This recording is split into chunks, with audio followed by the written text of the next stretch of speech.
Alors maintenant, à l'approche des élections, le colonel Couillard veut nous faire croire qu'il a enfin compris la volonté du peuple québécois. Avec sa loi 62 bullshit qu'on peut même pas appliquer, 10 ans après le rapport de la commission Bouchard-Taylor des accommodements raisonnables qu'on n'a jamais appliqué non plus. Plus de 2 ans de négociations au Parlement sur le port des torchons intégral à l'école, à l'hôpital et dans le reste des établissements publics en général pour aboutir à cette joke d'autobus. Il n'arrête pas de nous étourdir avec toutes sortes de lois pour n'importe quoi. Vous vous rappelez de son projet de loi 59 au début de son mandat pour nous interdire de critiquer l'islam et les musulmans?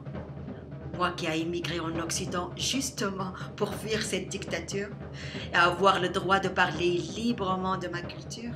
Et pendant qu'on était encore mêlés avec cette loi-là du Couillard, Saint-David nous a sorti une motion contre l'islamophobie et la montée du racisme au Québec. Pour nous enfoncer encore plus la tête dans le sable.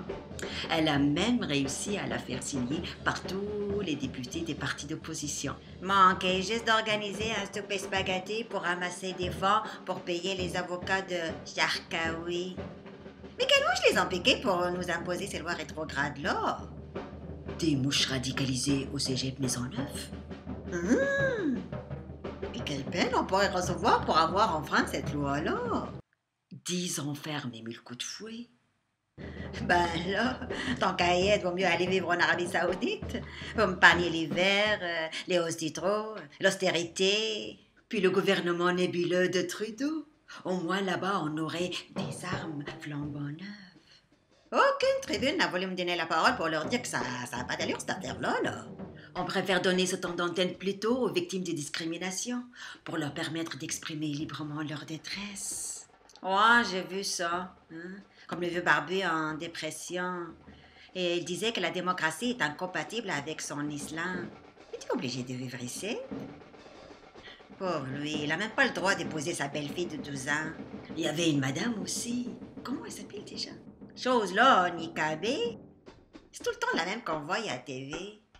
Une Québécoise pure laine, j'en reviens pas. Elle a peut-être lu le Coran à l'envers. Elle voulait un autobus complètement féminin. Une crise de folle. Avec toutes les dénonciations d'agressions sexuelles au Québec ces derniers temps, elle a peut-être peur de devenir une hashtag moi aussi. Y a-tu un agresseur qui aurait envie de toucher à une chose pareille? Même pas Gilbert Rozan. C'est une insulte pour les Québécois, ça. Et aussi pour les musulmans. Moi, j'ai un voisin nudiste. Depuis 30 ans, j'ai jamais vu dans la cour tenue. Pourtant, c'est sa croyance, non? C'est comme si on manquait de problèmes au Québec.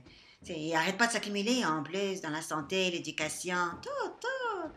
Puis le problème de l'intégration à l'emploi des immigrants. On n'arrête pas de demander des immigrants qualifiés, mais une fois qu'ils sont ici, leurs diplômes ne valent plus rien.